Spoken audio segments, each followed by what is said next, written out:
Halo guys, kembali lagi bersama saya, di channel, Kita Analis. Pada video kali ini, kita akan membahas, beberapa pertanyaan, dan jawaban, seputar laboratorium kesehatan. Tidak pernah lupa, saya selalu mendoakan, agar kalian, dan keluarga bahagia selalu.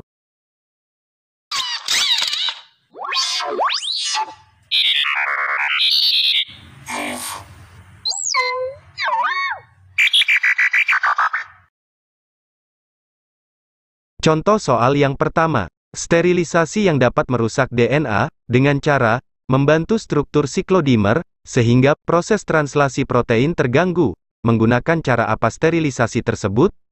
A. Sterilisasi cara penyaringan, atau filtrasi. B. Sterilisasi dengan etilen oksida. C. Penyinaran ultraviolet. D. Sterilisasi basah. E. Sterilisasi dengan otoklav. Pembahasan, sterilisasi cara penyinaran, dengan cara, penyinaran ultraviolet, sinar ultraviolet atau UV, merusak DNA, dengan cara, membantu struktur siklodimer, sehingga, proses translasi protein terganggu. Jadi, sterilisasi, yang merusak DNA, dengan cara, membantu struktur siklodimer, sehingga proses translasi protein terganggu, adalah, C. Penyinaran ultraviolet. Contoh soal yang kedua. Di bawah ini adalah bahan yang digunakan sebagai penyaring bakteri, kecuali A. Berkevet filter. B. Filter cartridge. C. Chamberlain filter. D. Sage filter. E. Fritted glass filter. Pembahasan. Penyaring bakteri yang digunakan ada 4 macam. 1. Berkevet filter, yaitu penyaring bakteri dari tanah diatomae. 2. Chamberlain filter, yaitu penyaring bakteri dari porcelain. 3. Sage filter, yaitu penyaring bakteri dari asbes. 4. Fritted glass filter, yaitu penyaring bakteri dari gelas. Jadi, yang tidak termasuk bahan yang digunakan untuk penyaring bakteri adalah B. Filter cartridge.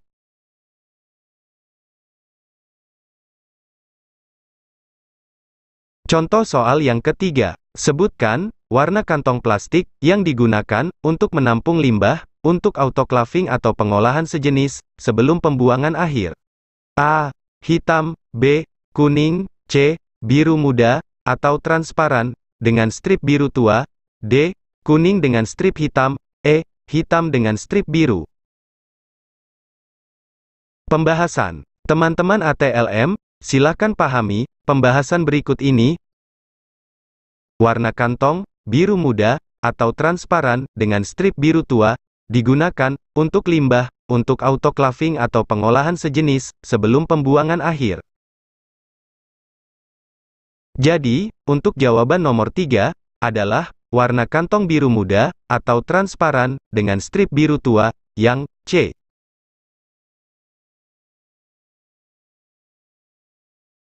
Contoh soal yang keempat. Yang bukan termasuk cara, untuk mengolah limbah buangan berbahaya adalah A. Pengendapan. B. Koagulasi dan flokulasi. C. Oksidasi reduksi. D. Insenerasi. E. Penukaran ion. Pembahasan, pengolahan limbah, buangan bahan berbahaya, bisa dilakukan, dengan cara 1. Pengendapan, koagulasi, dan flokulasi. 2. Oksidasi reduksi. 3. Penukaran ion. Jadi, yang bukan termasuk cara, pengolahan limbah buangan bahan berbahaya, adalah, yang D. Insenerasi.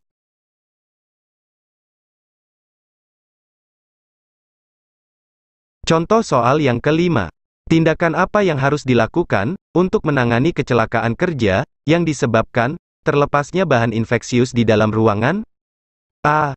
Dekontaminasi. B. Fumigasi. C. Insenerasi. D. Memanggil petugas K3. E. Membuka jendela. Pembahasan, terlepasnya bahan infeksius, tindakan yang dilakukan adalah sebagai berikut.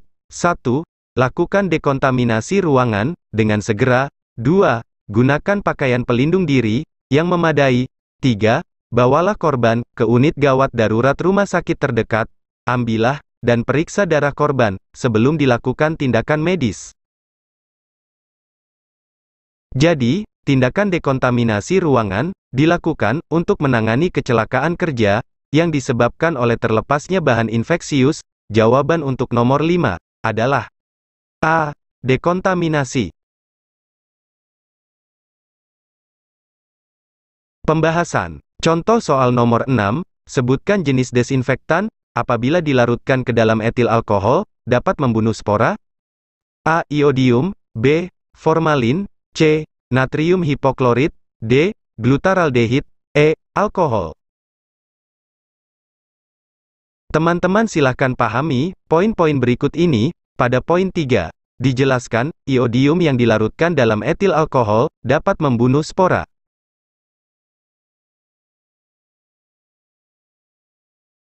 Iodium, apabila dilarutkan ke dalam etil alkohol, dapat membunuh spora. Jadi, untuk jawaban nomor 6, adalah A. Iodium.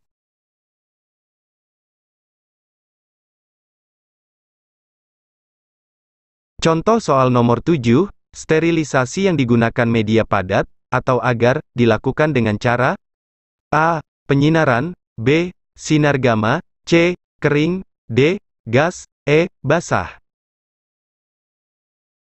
Pembahasan.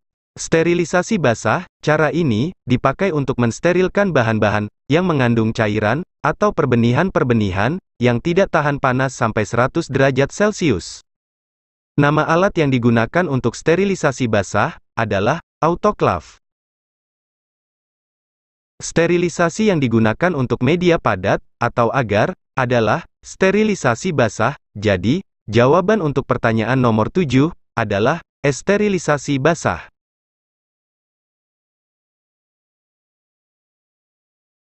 Contoh soal nomor 8, sterilisasi alat-alat gelas, seperti Erlenmeyer, beker gelas, Petri dish, menggunakan A. Sterilisasi pemijaran, B. Sterilisasi udara kering atau oven, C. Sterilisasi dengan penyaringan, D. Sterilisasi basah, E. Direndam dengan larutan iodium. Pembahasan. Sterilisasi udara kering atau oven umumnya digunakan untuk sterilisasi alat-alat gelas seperti Erlenmeyer, beker gelas, Petri dish, dan alat gelas lainnya. Temperatur yang digunakan 150–170 derajat Celcius selama minimal 1 jam, tergantung jumlah alat yang disterilkan. Jadi, sterilisasi alat-alat gelas seperti Erlenmeyer, beker gelas, Petri dish, yaitu dengan menggunakan B. Sterilisasi udara kering atau oven.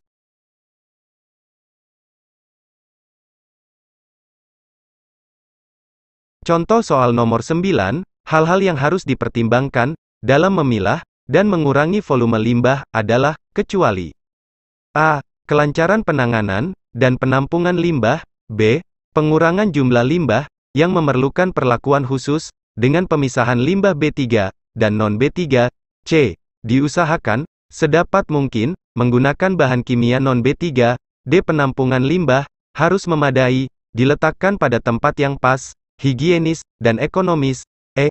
Pengemasan dan pemberian label yang jelas dari berbagai jenis limbah untuk mengurangi biaya, tenaga kerja, dan pembuangan. Pembahasan. Dalam memilah dan mengurangi volume limbah, harus mempertimbangkan hal-hal berikut ini. 1. Kelancaran penanganan dan penampungan limbah. 2. Pengurangan jumlah limbah yang memerlukan perlakuan khusus dengan pemisahan limbah B3 dan non-B3. 3. Diusahakan sedapat mungkin menggunakan bahan kimia non-B3. 4. Pengemasan dan pemberian label yang jelas dari berbagai jenis limbah untuk mengurangi biaya, tenaga kerja, dan pembuangan.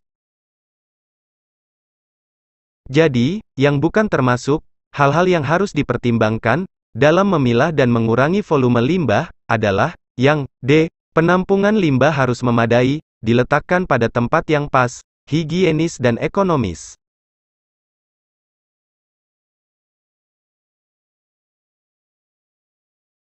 Contoh soal nomor 10, jenis kecelakaan kerja dapat berasal dari beberapa faktor.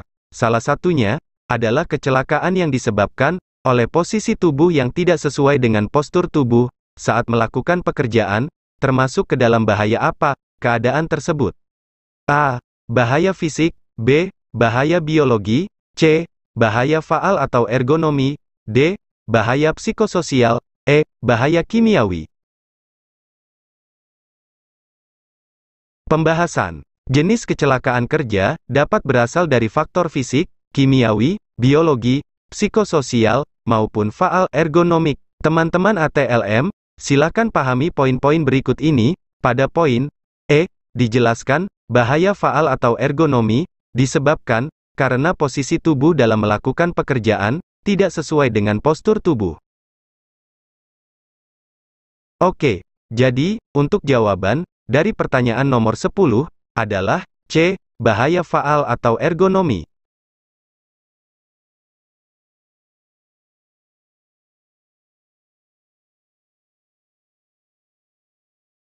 Teman-teman ATLM, sekian dulu video kali ini, semoga bermanfaat. Terima kasih.